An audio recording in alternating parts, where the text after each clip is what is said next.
Primero que todo, quiero agradecer al Instituto Colombo Panameño de Derecho Procesal la invitación a participar en este foro virtual, sobre todo porque es un tema muy querido, un tema muy cercano a mi corazón, como les voy a explicar luego. Quiero agradecer en particular a Abel Zamorano, que me llamó y me invitó a participar en esto. Para mí es un honor, debo decirlo, sin ningún tipo de distancia. Yo me siento muy honrado con participar en este foro virtual junto con Luis Adames, que tiene una obra que le precede, el profesor Miguel Antonio Bernal, que fue mi profesor y por el que tengo una admiración por su empeño en este tema, y también con Carlos Bichet, que es miembro del instituto y que pienso yo que es un buen símbolo de las nuevas generaciones de constitucionalistas que tanto se necesitan para poder avanzar en esta materia. Creo que Panamá tiene todos los recursos que necesita para que tengamos una constitución. Me han pedido que hable sobre 3 temas.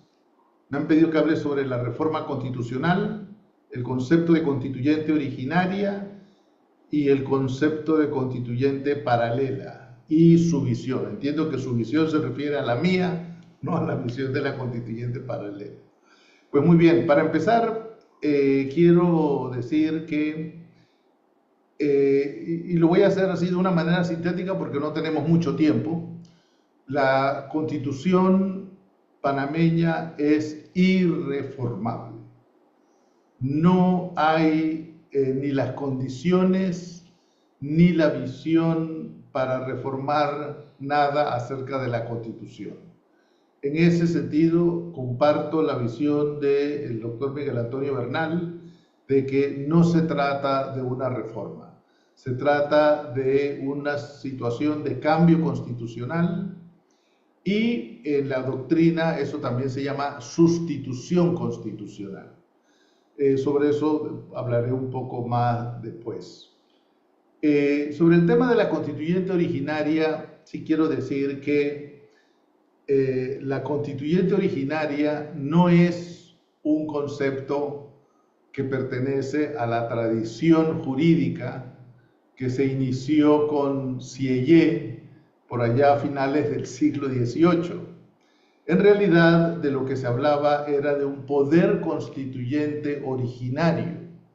Ese poder constituyente originario estaba moldeado sobre lo que era el poder soberano, y ese poder soberano tenía como sujeto único el pueblo. Así que cuando se decía de que había un poder constituyente originario, se estaba diciendo que solamente el pueblo podía decidir sobre una nueva constitución. Claro, Sieyès en 1789 piensa que la Asamblea Constituyente es una expresión de ese poder constituyente originario. Y esa Asamblea Constituyente tiene todos los poderes que tiene el poder constituyente originario. Sin embargo, en 1795, varios años después de estar con la revolución y todas las cosas que pasaron después de 1789, el periodo de la violencia, del termidor que se llama, el mismo Sieyès llegó a la conclusión en un escrito, repito, del año 1795, que en realidad no era buena idea que la Asamblea Constituyente tuviera todos los poderes en forma absoluta, porque eso había sido parte del desorden, que eso había sido parte de la violencia. Así que, repito, en ese no existe tal concepto de Asamblea Constituyente originaria. Tampoco utilizó la expresión Asamblea Constituyente Originaria en el siglo XX Carl Schmitt. Carl Schmitt también creía en el poder constituyente originario, y allí la diferencia es entre poder constituyente originario y poder constituyente derivado. El poder constituyente derivado es el que tiene que ver con las instituciones que están establecidas en la Constitución. Y es solamente para reformar la Constitución. Así que sí, Carl Schmitt también creía en el poder constituyente originario, pero nunca habló de una asamblea constituyente originaria. ¿Por qué? Porque la asamblea constituyente debía tener esos poderes absolutos, esos poderes máximos que tenía el poder constituyente originario. Entonces, no encontramos en la tradición, digamos, del pensamiento occidental una teorización sobre la asamblea constituyente originaria. Entonces me van a preguntar, ¿de dónde sacamos ese término entonces? ¿Nos los inventamos en Panamá? En realidad no nos los inventamos en Panamá. En realidad ese término se utilizó por primera vez durante el proceso constituyente venezolano. Esto lo explicó Alan Brewer Carías en una visita que estuvo en Panamá, y explicó que la razón por la cual Brewer Carías utilizó la expresión Asamblea Constituyente Originaria era para reforzar la idea de que la Asamblea Constituyente podía intervenir en todos los poderes constituidos del Estado. Podía acusarlos, destituirlos y sencillamente tendría todo el poder. Que un poema al final un poco lo que ocurrió. Así que ese es el origen reciente de la expresión Asamblea Constituyente Originaria, que no la vamos a encontrar ni en el siglo XVIII ni en la teoría constitucional del siglo XX. Vamos entonces con el tema de, sabiendo que toda asamblea constituyente tiene como poder crear una constitución. Repito, no hay manera de disfrazar el tema. Toda asamblea constituyente lo que va a crear es una nueva constitución.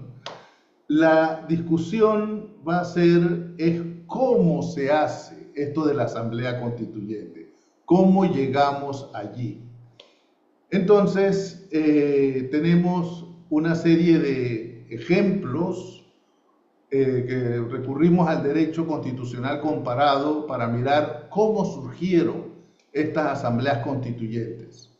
El año pasado, el Instituto Iberoamericano de Derecho Constitucional, sección Panamá, llevó adelante 3 conversatorios para ilustrar este proceso. El primero de ellos fue sobre la Constitución de España. Y allí vimos que en determinado momento hubo un decreto que se hablaba de reforma constitucional y se designó una comisión, y esa comisión decidió hacer una constitución nueva.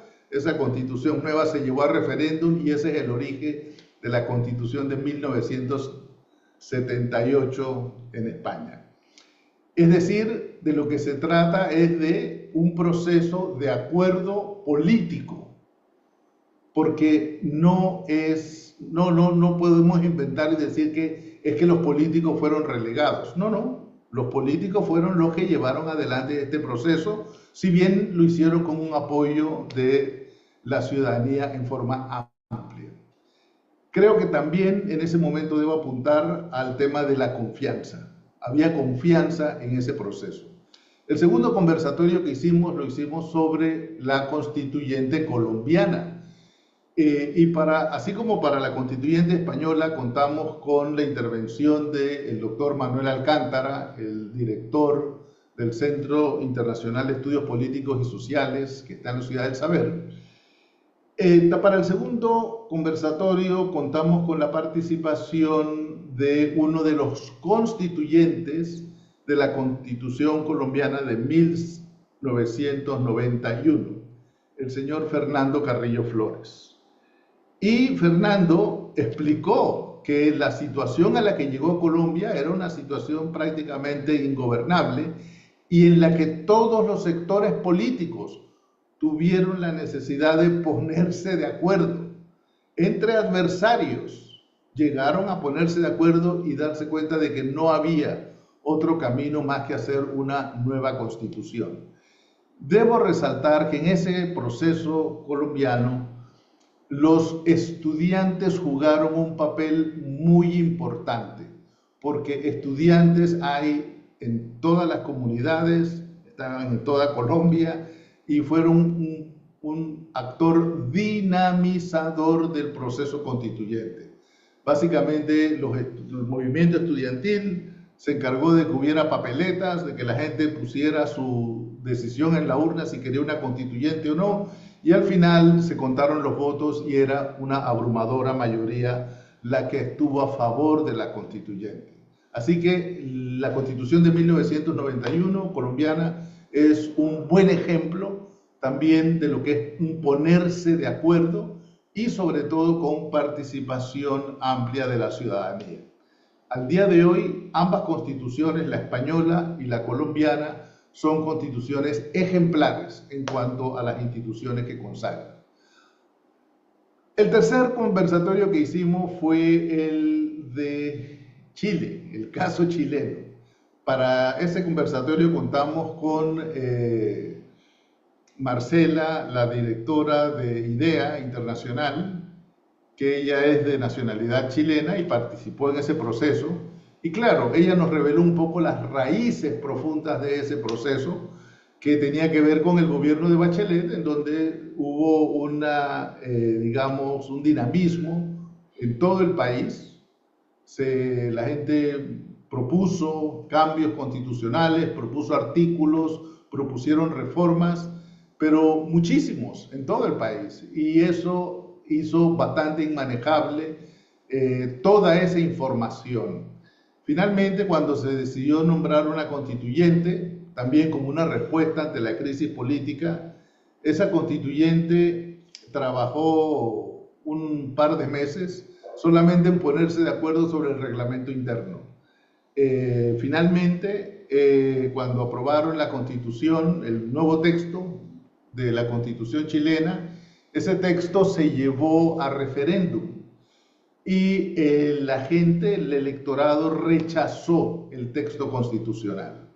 Luego hubo otro ejercicio más, mediante una especie de, ya no constituyentes, como era la primera asamblea, el primer caso, sino que hubo un ejercicio a partir de personas designadas, elegidas por la asamblea, en fin, hubo un consejo constitucional diferente, redactó un nuevo texto diferente del primero. Al año siguiente lo presentaron y cuando la gente fue a votar, la gente nuevamente votó en contra.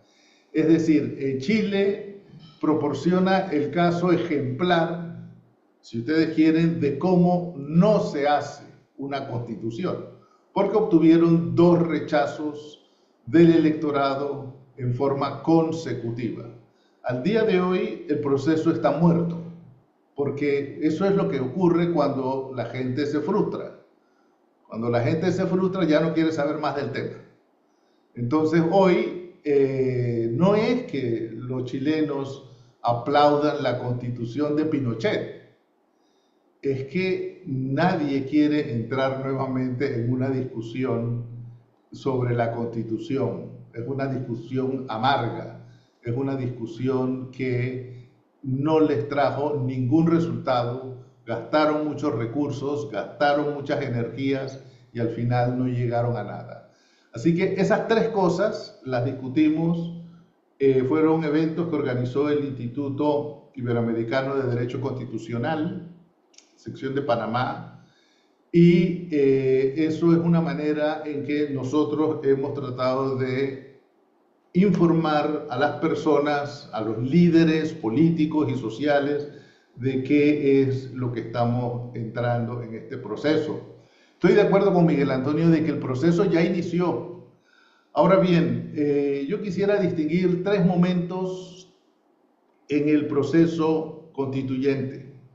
El primer momento es el momento en donde la ciudadanía se informa, ese proceso de educación, información constitucional es extraordinariamente importante y yo admiro y agradezco al doctor Miguel Antonio Bernal que ponga sus mejores esfuerzos en esto, pero evidentemente no es algo que puede resolver una persona. Eso requiere un movimiento, eso requiere una organización, diría, y varias organizaciones, requiere una coalición de organizaciones y que haga estos ejercicios en todo el país. Esto no es una cosa de la ciudad de Panamá, esto no es un tema de gobierno, es un tema que atañe a todo el país. Así que yo diría que este proceso de formación e información ciudadana debe culminar con una consulta en donde la gente, el electorado, decida si desea o no desea entrar a una constituyente. Porque esa es la manera de generar un mandato político. El mandato político de la constituyente se genera como una consulta. Ahora bien, después de que se genere ese mandato político, hay que elegir a los miembros de la Asamblea Constituyente y eso obviamente va a descansar en una serie de conversaciones que se han estado haciendo durante ese proceso de formación e información ciudadana. No es fácil, no es algo obvio cómo van a trabajar los constituyentes, cuántos constituyentes van a ser, por eso es que requiere de un proceso de acuerdo. A mí me gusta la fórmula que planteó el profesor Adames, me parece que es una de las cosas que debemos considerar justamente, que la representación sea no como la tenemos concebida hoy, que es muy pequeña, y cuando una representación política es muy pequeña, lo que ocurre es que los caciques toman control de la representación. Tiene que ampliarse territorialmente la representación provincial, a mí me parece muy bien. Repito, también nacional, lo mencionó el doctor Adames. Así que esa sería la segunda fase donde se elige una constituyente y esa constituyente hace el trabajo de elaborar un texto constitucional. Creo que me parece a mí que el doctor Bernal es muy optimista pensando que ese trabajo de elaborar la Constitución se puede hacer en 2 meses. Yo pondría por lo menos 3 y quizás con la posibilidad de alargarlo un poco más. Pero sí hay que decir que además del muy valioso trabajo del profesor Luis Adames, que yo espero que sea un libro que circule por todo el país, que todos los ciudadanos que están interesados en este tema lo lean, y sobre todo el nuevo libro, porque yo tengo el libro viejo, hay un libro más nuevo. Además de ese libro, hay que recordar que en la historia reciente Panamá tiene varios proyectos de constitución. Durante los años 90 había un organismo en Panamá que elaboró un proceso de constitución. También la Universidad de Panamá, bajo la dirección de César Quintero, también elaboró un proyecto de constitución completa. Y recuerdo que también lo hizo APEDE y también lo hizo la Asamblea Nacional. Así que solamente en los años 90 hay unos 4 proyectos de constitución completa. Más recientemente, creo que en el año 2010, durante el gobierno de Ricardo Martinelli, también se elaboró otro proceso que iba pendiente de hacer una constitución, al final quedó en nada, pero sí hay un proyecto, y es un proyecto que yo sugeriría que se atienda ese texto también. Así que como pueden ver, hay muchas cosas escritas, hay mucho material con el que trabajar. Aún así, yo sí sugeriría que hubiese una comisión muy pequeña de juristas, no deben ser más de 10, para elaborar un texto en el que trabaje la Asamblea Constituyente. Ese proceso fue el que se utilizó en 1945. En 1945 se nombró primero una comisión de 3 juristas, José Dolores Moscote, Eduardo Chiari y Ricardo J. Alfaro, que fueron los que elaboraron un texto constitucional que después la Asamblea Constituyente discutió. Ahora, sí que quiero mencionar que como parte de las cosas que han ocurrido durante este tiempo, está las reflexiones teóricas del doctor César Quintero sobre el poder constituyente. Y lo que dice César Quintero en su obra sobre el poder constituyente es que el poder constituyente lo ejerce el Estado a través de sus distintas agencias. Es decir, si el poder constituyente lo miramos como que solamente lo ejerce el Ejecutivo, cometemos un error. Si miramos que solamente lo ejerce la Asamblea, cometemos un error. El electorado es efectivamente un actor importante en ese proceso constituyente, pero a ese proceso deben aportar todos los órganos del Estado. Y aquí me permito disentir de Miguel Antonio. Yo pienso que un proceso constituyente sin el Tribunal Electoral no puede ser un proceso constituyente que inspire confianza. Para hacer un proceso constituyente no solamente se necesita un acuerdo de los actores políticos y sociales, también se necesita que haya confianza en ese proceso. Y yo me pregunto, ¿cómo vamos a elegir personas sin ninguna participación del Tribunal Electoral? No lo veo. Sinceramente, díganme que estoy equivocado, pero yo no veo cómo se puede elegir nacionalmente una constituyente sin ninguna participación del Tribunal Electoral. Para mí es importante eso. Y una cosa para cerrar, ya que se me está acabando el tiempo, para cerrar quiero decir una sola cosa sobre el artículo 314 de la Constitución, que fue producto de la reforma del 2004. Ese artículo 314 más o menos narra este proceso. En la parte de cierre del proceso, que no la mencioné, es el referéndum de salida, el referéndum sobre el texto. Eso está más o menos recogido en ese 314, pero con una muy grave omisión. Cuando ese artículo se aprobó finalmente en la Asamblea de aquel año, del año 2004, le quitaron lo más importante, que era la consulta ciudadana para decidir si el país se abocaba a un proceso constituyente. Y lo dejaron en unas firmas. Y esas firmas, el nivel de firmas que exigieron fue 20%, que es como elegir 5 partidos políticos a la vez. Así que por eso pusieron el umbral muy alto para impedir que la ciudadanía tomara la decisión sobre eso, que es justamente lo que nos ha propuesto hoy Miguel Antonio, que tiene que ser un tema ciudadano, tiene que ser los ciudadanos los que están al frente de esto.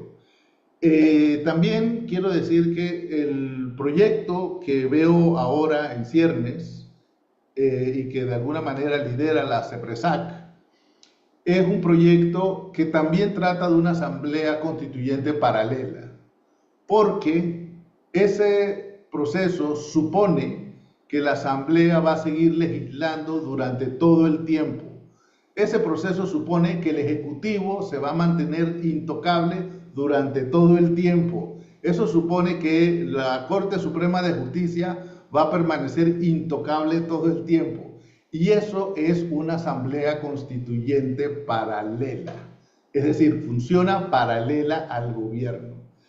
Y la mejor manera para avanzar en este proceso constituyente, yo sugiero que sean las asambleas ciudadanas, promover asambleas ciudadanas en todo el país, en todas las provincias, en todos los distritos, que los ciudadanos se ocupen de la materia, que los ciudadanos sean los que establezcan la agenda, que lean el libro de Luis Adames y les diga estoy de acuerdo con esto o no estoy de acuerdo con esto, pero que sea a través de asambleas ciudadanas.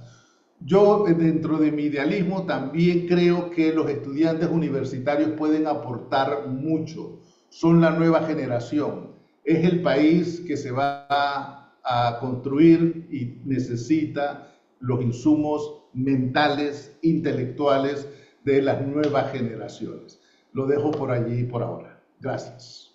Muchas gracias por sus palabras. No, de último, por ser menos importante, muy por el contrario, sino que en el orden de ideas en el planteamiento de las preguntas, pues he tratado de ir sorteando más o menos para arribar hasta el punto tuyo, que es precisamente el tema de esa constituyente paralela y esa constituyente originaria, sabiendo que hay movimientos en estos momentos. Uno es el que está manejando activamente el doctor Bernal y por el otro lado hay otros movimientos que han hablado precisamente de constituyentes paralelas. ¿Cómo visualizas tú en estos momentos en la realidad, ya de manera tangible en Panamá, ese avance y esas posibilidades de esa constituyente, ya sea originaria, ya sea paralela, para este proceso que pretendemos cumplir para el año 2029? Sí, muy buena pregunta, Alberto. Mira, yo voy a responderte planteándote una hipótesis para todos los que están asistiendo a este foro virtual hoy.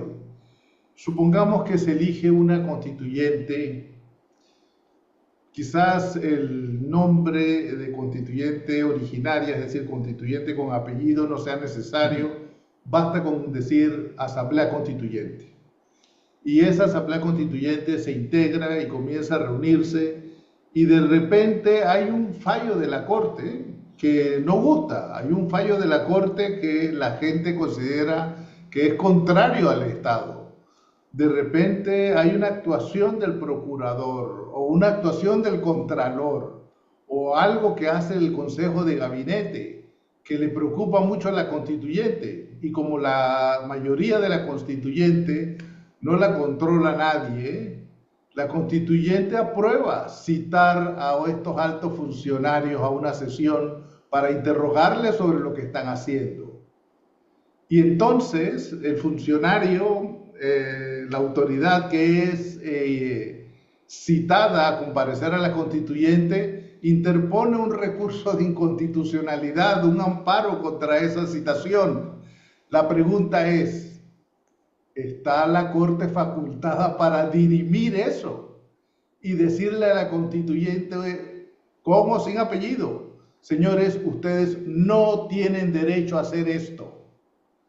Si nosotros concebimos esa hipótesis de que la Corte Suprema va a administrar esa decisión y le va a decir a la constituyente, ustedes no pueden hacer eso, señores, no es una constituyente originaria, no tiene ese poder absoluto, porque si lo tiene, lo primero que van a hacer es destituir al presidente de la República, como ocurrió en 1946. En el primer día de sesiones, la constituyente de 1946 destituyó al presidente de la República y nombró otro nuevo de su gusto. Así que cuando hablamos de cuál es la extensión de los poderes de la constituyente, a mí me parece que debe estar muy claro que la constituyente solamente es para redactar un texto constitucional. La constituyente no tiene como función administrar las crisis del país, porque para administrar las crisis del país están los órganos del Estado y un montón de autoridades. Así que esa claridad tiene que ser parte del proceso de formación que llamamos alfabetización constitucional.